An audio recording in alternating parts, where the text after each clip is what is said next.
It's the Michael Patrick Leahy Show, broadcasting live from downtown Nashville. And now, here's Michael Patrick Leahy. And good morning to the John Fredericks Radio Network all across the United States of America, listening on terrestrial radio in 20 radio stations, and listening on the John Fredericks Radio app. And of course, you can listen to us here from our flagship station at 760 WENO right here in Nashville.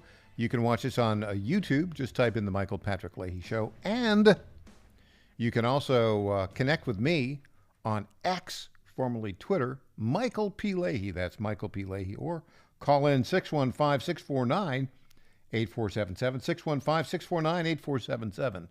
Well, folks, it's time for the Morning Rundown, brought to you by the Glock Store, located right here in Nashville, Tennessee, glockstore.com. Here we go. Here's the Morning Rundown for Monday, November 4th, 2024. Number one, of course, it's one day until Election Day. Oh, my goodness. We got to get this over with. And the polls will be closing. I think the first polls close like 6 p.m., 7 p.m. Eastern time. And I will be broadcasting live from Greensburg, Pennsylvania. That's a suburb of Pittsburgh, along with John Fredericks and Mark Mitchell and several others here on the John Fredericks Radio Network. It's going to be all over the place. We're going to be on Getter and YouTube and Rumble, and it's the best election coverage. And I'm loading up with the coffee because we're going to be tracking from 6 p.m. Eastern until probably 2 a.m., maybe even later. And then we'll get up right away and do the morning show.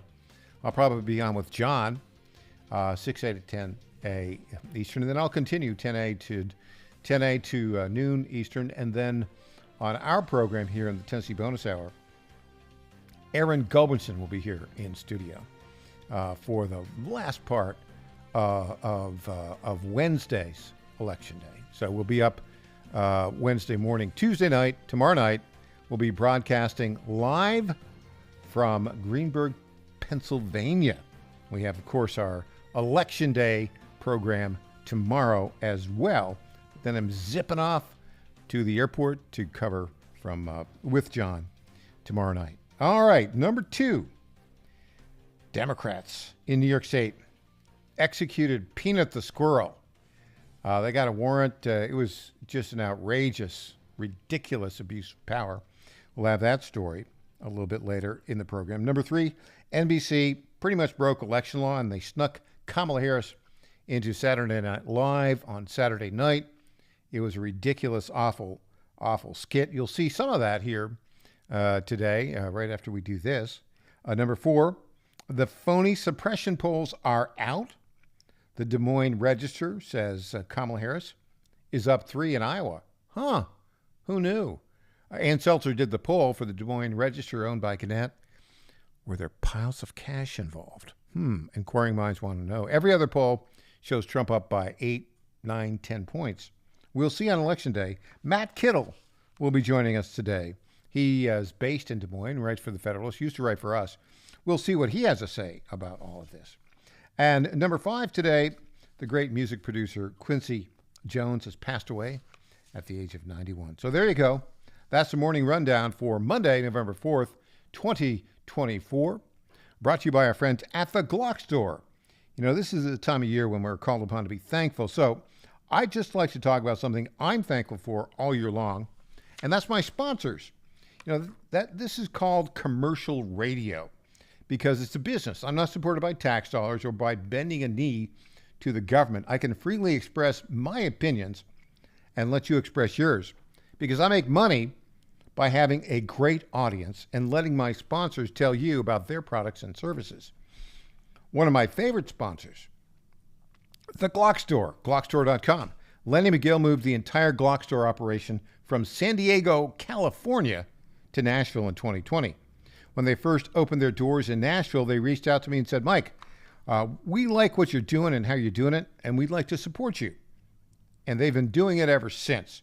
As a longtime radio guy, I got to tell you, that doesn't happen that often. Here in Nashville, They have a beautiful retail showroom and the incredible, totally unique Shoot 270 shooting rooms.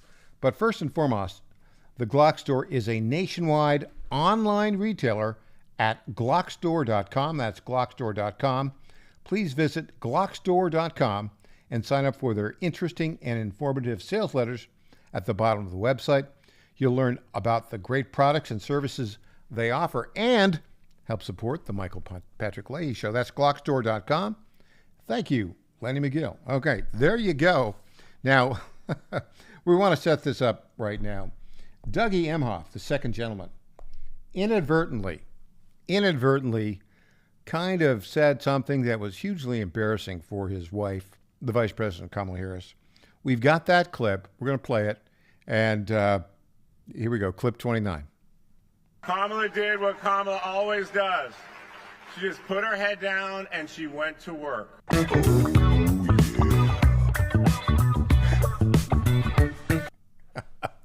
Okay, the video there was, well, I guess you'd have to watch it. She just put her head down and went to work. Now, we all know about her prior relationship with Willie Brown, that when she was a young woman, and how that helped her career politically. That's about enough said on that one. Let's go on now to the awful, horrible Saturday Night Live skit, which was totally lacking in humor. The report is she was flying to Michigan. She was in air. And then apparently Lorne Michaels or somebody from Saturday Night Live said, "Hey, can you come on Saturday Night Live tonight?" And instead of going to Michigan, she turned her plane around and went to New York City and did this 90-second cringeworthy skit. Here we go. Clip 20, Kamala on Saturday Night Live.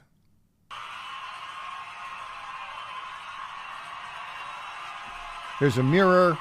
There's, Maya Rudolph, who plays her, and she's on the other end. By the way, Donald Trump did this with Jimmy Fallon on Saturday Night Live about 8 years ago, 2016. And, of course, all the lefties in the crowd are cheering, rah, rah, rah. Here we go. Here's the skit. It's nice to see you, Kamala. It is nice to see you, Kamala. And I'm just here to remind you, you got this. Because you can do something your opponent cannot do. You can open doors. I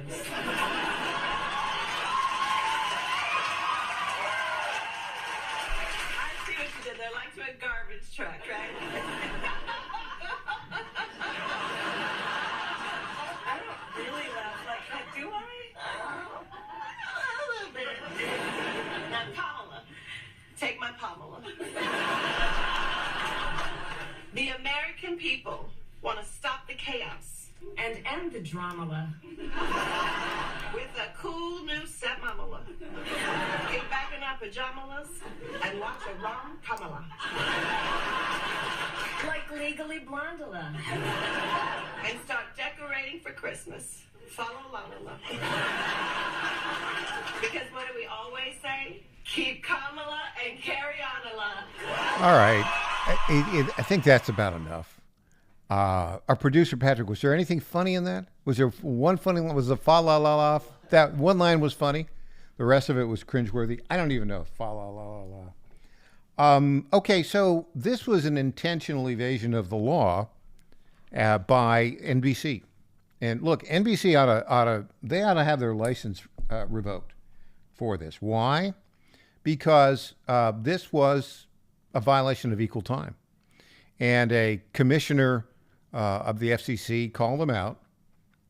And so at the last minute, NBC says, yeah, we'll let Donald Trump do a 60-second commercial at the end of NFL football. Not comparable at all. He took it, of course. But the point is, CBS needs to lose its broadcast license. It should be revoked. And NBC should. It's getting worse and worse and worse. But mercifully, we only have, 24, 36, 48 hours until this is all resolved? Maybe. Back after this, I'm Michael Patrick Leahy.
Hey there, this is Lenny McGill, founder and CEO of the Glock Store. As a proud sponsor of this show, you may have heard Michael Patrick Leahy mention us a few times over the past 4 years. But today, it's me on the radio telling you how pleased we are to be associated with Michael Patrick Leahy and his dedication to the highest levels of professional journalism. Michael Patrick Leahy has been threatened with jail time in bringing the true facts about that Nashville Covenant shooting to his listening audience. Michael Patrick Leahy, you keep doing what you're doing, and we here at the Glock Store will keep sponsoring your show for the good of Nashville and the entire country. And I'm personally inviting all of your listeners to come visit and shoot at the Glock Store. It's where Michael Patrick Leahy learned to shoot a gun for the first time and where he bought his own personal Glock 19. I'm Lenny McGill, founder and CEO of the Glock Store here in Nashville, just minutes from the airports, worth the drive from anywhere, and a proud sponsor of Michael Patrick Leahy and the Tennessee Star Report.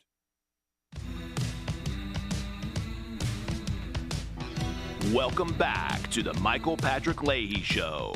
Now, here's Michael Patrick Leahy. Welcome back. If you want to weigh in on the fate of Peanut the Squirrel, who was executed by the brown shirt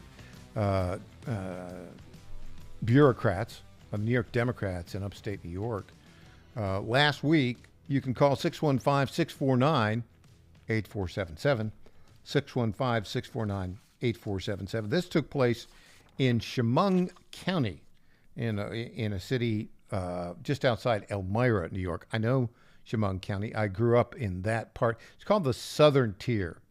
It extends from Chemung County, just a little bit to the west of Binghamton, all the way to Lake Erie, Chautauqua County, Cattaraugus County, Allegheny County, Steuben County, and Chemung County. It used to be the old 39th Congressional District. I know that because in 1980, in my misbegotten youth when I was a Democrat, I was the campaign manager for an incumbent Democrat who barely won re-election that year in the Reagan landslide. Last time I voted Democrat.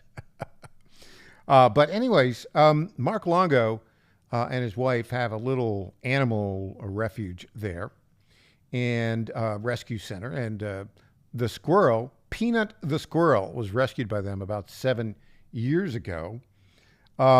This is a TMZ clip.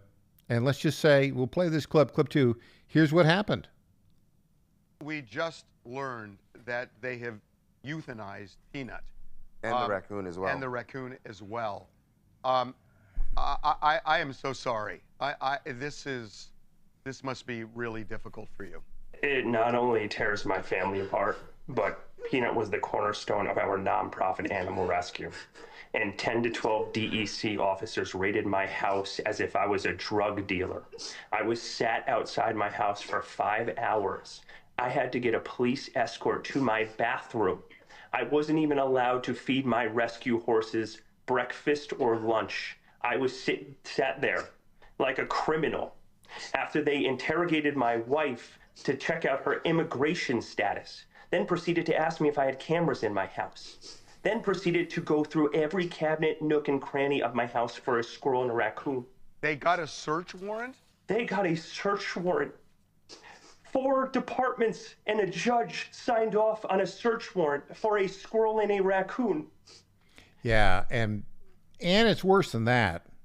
So apparently in this story, there was a Karen-like neighbor in the neighborhood who for some reason didn't like him and filed a complaint with the bureaucrats in the Department of Environmental Conservation, I think it was. And apparently it is illegal to own a pet squirrel in the state of New York. Okay. But it's also the case that this guy has like an animal rescue center.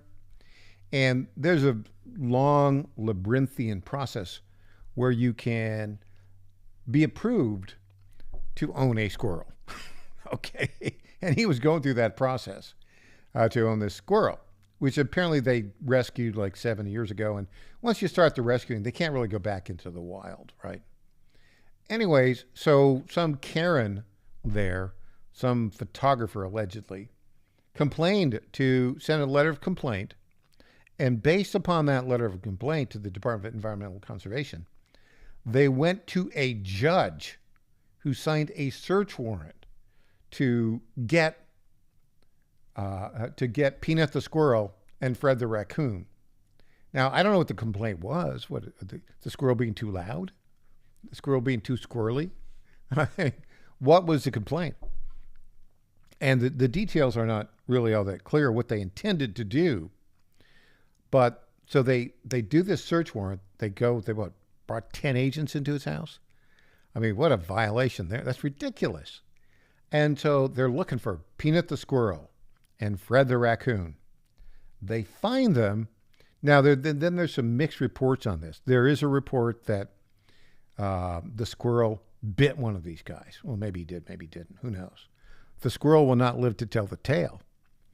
If you excuse that pun. But so then what they did, apparently there's only one way you can test for rabies. You have to kill the animal and then test their brain. And so that's what they did. So the raid happened on Wednesday of last week. And then on Friday, apparently they killed Peanut the squirrel and Fred the raccoon. Now, Peanut the squirrel apparently was a bit of an Instagram sensation because he did all sorts of things around the house, and they did fun videos, and that was the revenue. The revenue, those Peanut the squirrel videos and Instagrams generated the revenue for this rescue operation, this animal rescue. I don't know how big it is or what it is, or I don't know the detail of the owners, Mark Longo and his wife. But this is the kind of ridiculousness that you get from out of control Democrats who, just want to control you. Now, our friend Stephen K. Bannon has a little bit of insight into this and what it means for the coming election, which is tomorrow, right? Here we go. Clip 12, Stephen Bannon with a rant about this. I know why they hate me, and I feed off their hate. Because I'm never going to stop. You can send me in prison. You can keep imprison me. You can try to take me out like you've tried to take out Trump. I don't care. But I'm never going to quit. And particularly you greaseballs, the way you sit there and steal it and then talk to people. Where are your votes? Where are your low propensity? They're going to show up on Tuesday? No, they're not going to show up on Tuesday because they don't exist. You've stolen it. You've lied about it. You try to destroy the country. What you've done and let 15 million illegal alien invade our country, you're traitors. You're guilty of treason. And we have got to spend the time to go through and adjudicate this in public so that there's no question at all. They should have a minority counsel. They should have a ranking member. If you do it in the House, if a special counsel does it, let them get the best lawyers. And don't do it in a venue that we would win nationally like they win in D.C. Put it out there because the facts are on our side. Joe Biden never got 15 million votes, more votes than Barack Obama. Impossible. It's absolutely impossible. Well, Donald Trump, talking about cheating and the overarching use of the power of the state. Here's clip 23, Donald Trump speaking in Pennsylvania yesterday. Day or so, but in Lancaster, they found 2,600 ballots, all done by the same hand. In other words, the same exact penmanship, the same hand, the same everything. It was all done by the same pen, the exact same pen. And then they go and they say, well, this is a conspiracy theorist. It's a terrible thing that's happened to our country. And the whole world watches it, even third world countries. I was telling a friend came in last night. He comes from a country, he works there a lot, and knows it. And it's not a great country, to be honest with you. And he said, but when we vote, they take our fingerprints and they check our fingerprints. We can't get away with anything. This is a third world country. In our country, think of it. You are not allowed to even ask for somebody's voter ID. And if you do ask, I think they have the right to put you in jail. Not the one that's cheating, the one that's asking, I want honesty. Oh, let's go to jail. It's a terrible thing.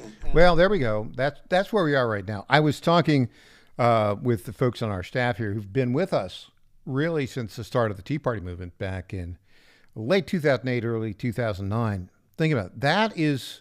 That's about 16 years that we've been working on this. And we'll talk about this with our friend Rob Bluey in the next segment. Rob, of course, is the communication director for the Daily Signal. I think he's the CEO, editor-in-chief. It's a Heritage Foundation publication. We'll talk about sort of the evolution, if you will, of the populist constitutional movement. I think right now, one of the reasons people are so, what's the right word, apprehensive, anxious, concerned, is it all comes down to the next 36, 48 hours, maybe longer. But, I mean, everything that we've been working on, from the Tea Party movement, from the Donald Trump movement, from the Make America Great Again movement, all of it, it's on the line today. Wherever you are, if you've not voted yet, listen to me.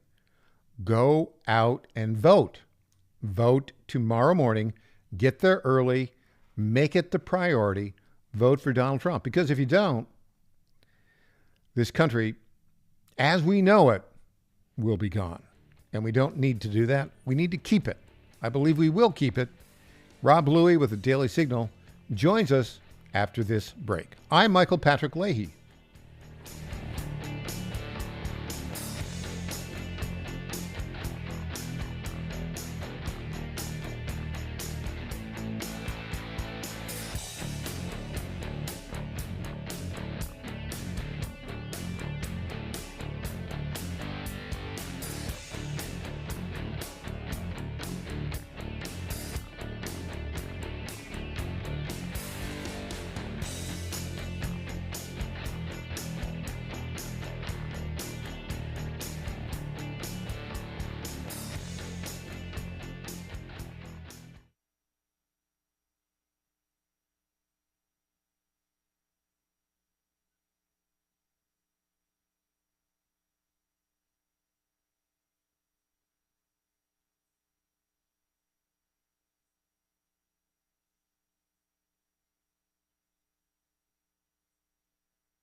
My fellow Americans, I have to tell you about my good friends at D.T. McCall & Sons. They have furniture and appliances and a lot more. They've been family-owned in Middle Tennessee for over 100 years, and they're not going to rip you off. No hidden charges, no delivery charges, no charges for all of the crazy things. These are sick people at the lumber yards. These are very sick people. They charge you for cords and hoses and haul off. They charge you for all of these things. They call them hidden charges. It's the type of surprise that you don't want to see. It's like an October surprise, but it's worse. D.T. McCall & Sons, they're not going to do that. They're great people. They're going to give you a great deal. With locations in Lebanon, Carthage, Lafayette, Cookeville, and Franklin, D.T. McCall & Sons will give you the deal of your life. Check them out today or go to dtmccalls.com. Impersonator not endorsed by Donald Trump. Welcome back to the Michael Patrick Leahy Show. Now, here's Michael Patrick Leahy. Welcome back, and we welcome to our newsmaker line right now our very good friend Rob Bluey, who's the publisher and president of the Daily Signal, which is a terrific publication put out by the Heritage Foundation. Welcome, Rob. Good morning. It's great to be with you, Michael. Rob, you and I have something in common. You're originally from upstate New York, is that right? I am, yes. I grew up in Utica, New York, and went to college in Ithaca, so I know it well. So I actually know Utica, and I know Rome, New York. I grew up as a kid in part near Oneida, Stockbridge Valley Central School, went there for a bit. And you went to Ithaca College, where you were an Ithaca College bomber. As it turns out, my high school basketball coach and baseball coach, a great guy by the name of Tony Carmonica, was from Utica. And I think he went to Utica Free Academy. And then from there he went to Ithaca College as well. A little bit back in the 60s. He played baseball there for them. But you are the only other Ithaca College bomber that I know. So well done. Well, thank you, sir. And that's a great area of the country. Closely watching it because the congressman who represents that district is in a very tight race. It's one of those that could potentially determine control of the U.S. House of Representatives. His name is Brandon Williams, and a tough race against a Democrat. Brandon Williams is a freshman. So it's one of those areas that goes back and forth between Republicans and Democrats. And, of course, when the New York Democrats get in and they redistrict everything, they try to make it, as politically advantageous to their liking. But this ultimately, the control of the House could ultimately come down to New York State, because that is where so many of these competitive races end up. California being another location where there's a number of toss-up seats, Republicans who currently hold them, and Democrats are trying to pry them away. You know, there are a couple of other, I think, famous Ithaca College graduates. Ithaca College in Ithaca, right at the base of Lake Cayuga. That's right. And Cornell is also there. But didn't Jessica Savage and David Muir attend Ithaca College? Yes, correct. That is true.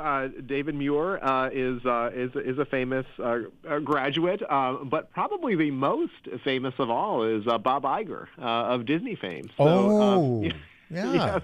I may be, I don't want to call myself the most conservative graduate of Ithaca College, but certainly, hopefully, among the few.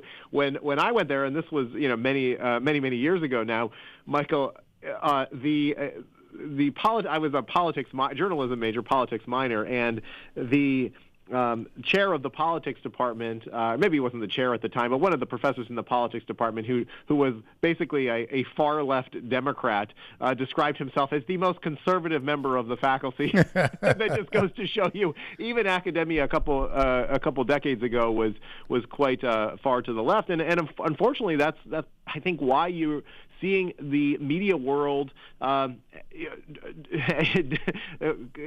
to the kind of left-wing ideology that is on full display now, and why outlets like the Daily Signal are so important, because they have come out of these institutions where they are taught from day one to pursue a particular type of ideology, and they bring that into the Washington Post, and you have a meltdown like you saw last week when they didn't endorse Kamala Harris. So it's tragic. You know, back in 2010, a couple years into the Tea Party movement, just before, like a week before the terrific Election Day Tea Party successes that brought 63 Republican seats to the House of Representatives and control back of the House to Republicans, David Muir, before he had revealed himself as an all-out leftist, he interviewed me about top conservatives on Twitter on ABC and did a fine enough job. But but he's veered a little bit left ever since, or actually a lot of bit left. That reminds me a little bit. You started with the Heritage Foundation right around that time. I think, 2007, 2008? I think we've known each other since about 2008 when we started the Tea Party movement, early 2009. To me, I'd like to get your reaction to this, to the election day that we've got coming up tomorrow. I think this is the culmination of 16 years of work from the populist conservative groups in America. And that's what, in part, why there's such high levels of anxiety and concern on all sides about the election outcome. Your thoughts on that, Rob Leahy? That's right. It's one of those issues that I think, just to back up, to go back to that period of time, 15, 20 years ago, when we were also seeing a fundamental transformation in the media landscape. You were starting to see the emergence of social media, for instance, Facebook and Twitter at the time, and some sites that no longer exist. And then, of course, bloggers, and others who found the power of publishing on their own without having to go through these gatekeepers. And so there has been this tremendous change for the good, particularly in conservative media, where you have you went from maybe a handful or two established conservative media organizations to now more than I can count, and it's truly phenomenal. And Michael, you've had a huge role in this, particularly making sure that we're not just focused on the national level, but we're doing things in the states. And so I think that this whole ecosystem that exists today is truly tremendous, because you now have somebody who is serving not only as competition to these many established organizations that have frankly become too lazy and corrupt to report the news truthfully and accurately, but you also have alternatives for the American people if they themselves want to become citizen journalists. You've heard Elon Musk talk a lot about this, about how any individual can hold their own local community accountable. For instance, they can show up at a city council or a town board meeting and hear with their own eyes and ears what's going on, and then share that information publicly. I mean, that's how I got my start in journalism, working for a weekly newspaper in Clinton, New York, home of Hamilton College, and it was it's just remarkable how far we have come. But at the same time, I think that we just need to be prepared that so many people still rely on those, I don't know if I'd call them, legacy or traditional sources of news, but let's face it. I mean, the evening newscasts still get, a tremendous viewership, and what's reported on there is is usually put a negative spin or a negative light on what conservatives or Republicans are doing, and a positive spin on Democrats and liberals. And there's, the Media Research Center does a statistical, a very detailed analysis of this, so you don't have to take my word for it. Just go look up the studies, and you'll see for yourself just how biased they are. So you got your start at the weekly Clinton Courier in upstate New York, in Clinton, New York, the home of Hamilton College, not too far from Utica. And then I think also, didn't you start writing a blog, the Rob Leahy blog, and then with Human Events? And yes. Yeah, it was, so right, so I saw it firsthand. So when I was reporting for CNS News at the Media Research Center in 2004, you'll recall that CBS was in the news for all the wrong reasons 20 years ago. That's when Dan Rather on 60 Minutes 2 tried to torpedo George W. Bush's re-election campaign by revealing those fake documents about his National Guard service. And it was, through reporting that I was doing and other bloggers that I really became aware that there was this whole alternative media universe that existed, And that's when I started to change my thinking, and frankly came to Heritage, and we tried to do that with the precursor to the Daily Signal, and of course we created the Daily Signal 10 years ago. And there's a massive audience that's basically unserved, and so why wouldn't you try to appeal to them and give them another choice in the marketplace? And a real hero of mine at the time was Andrew Breitbart, the late Andrew Breitbart, who oftentimes said, why is it that the left wants to silence or censor us? Let a thousand flowers bloom. Let all of these voices out there. The American people are smart enough to determine what the truth is. And I think for so long they've been lied to, and that's one of the reasons why Donald Trump is frankly so popular, because he doesn't come from a political background, and he tells people and exposes people, and he's not willing to just go along with the status quo. My view is that this past election, the past several months, have displayed such dishonesty by the regime media, CBS, ABC, NBC, numerous examples of it. I think that the rise of X, thank goodness that Elon Musk bought X, I think this is changing everything.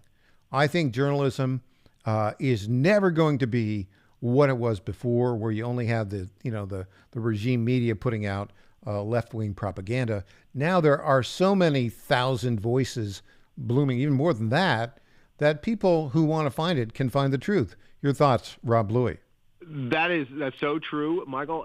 It is one of those things that it was quite humorous to watch when Elon first purchased Twitter and then turned it into X.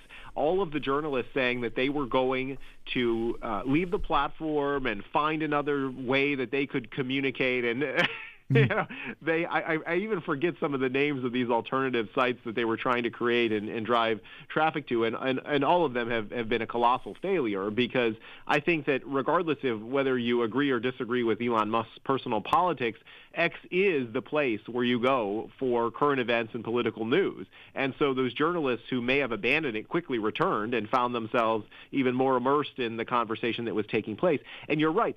Fortunately, we have somebody who owns the platform, who believes in free speech. And by the way, not only is this a good thing for X, I think that Elon doing this also put pressure on Mark Zuckerberg. It put pressure on YouTube. It put pressure on these other platforms that were moving in a very dangerous direction during the COVID period and post-2020, censoring a lot of content that while they still are in many cases bad actors when it comes to having really onerous terms of service and rules for posting content, certainly not anywhere close to the freedom of expression that X allows.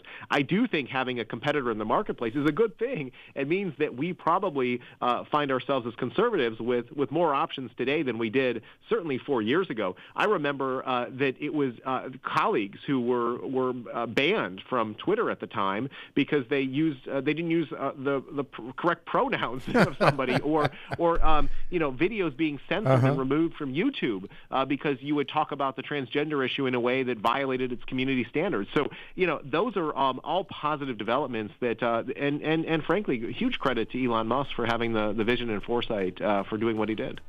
Rob Leahy, the president and publisher of the Daily Signal, put out by the Heritage Foundation, a good friend for many years.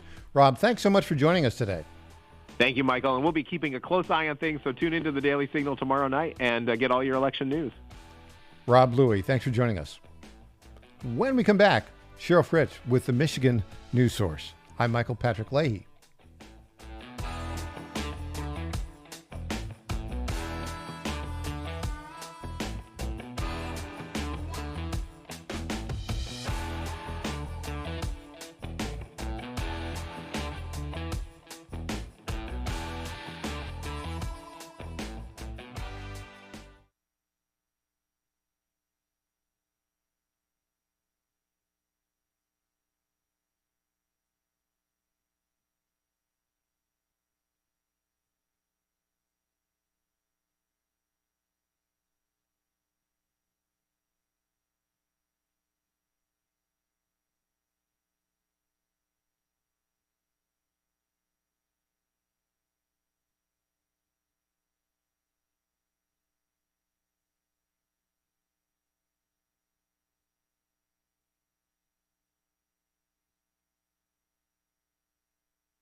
Welcome back to the Michael Patrick Leahy Show.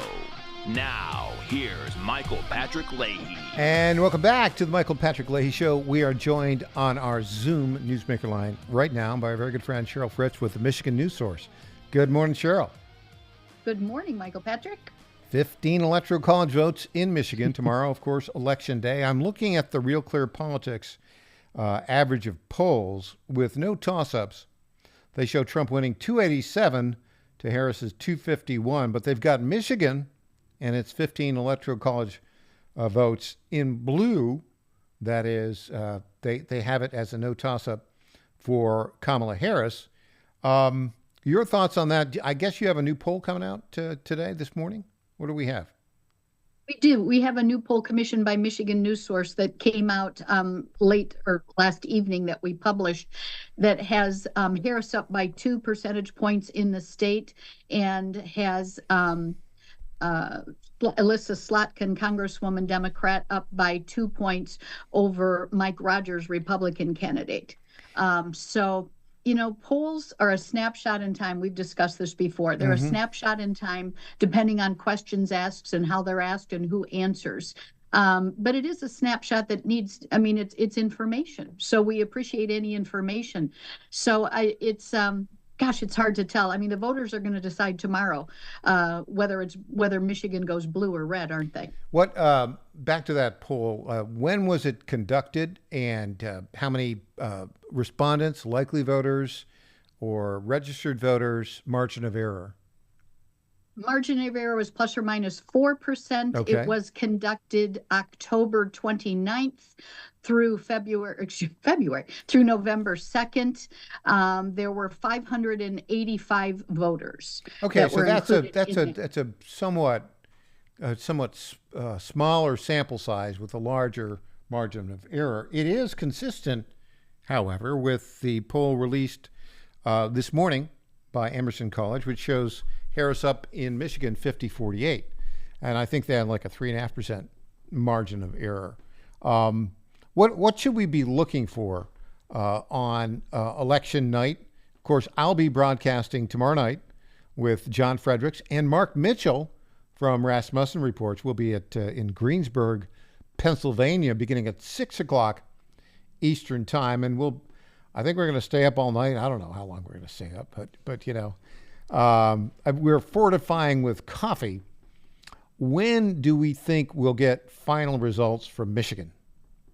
You know, our Secretary of State, Jocelyn Benson, who is a Democrat who has been accused, and I think appropriately, of partisanship in dealing with this election, said rather proudly a couple of weeks ago that she thought we would have election results by the end of the day on Wednesday. That would be November 6th.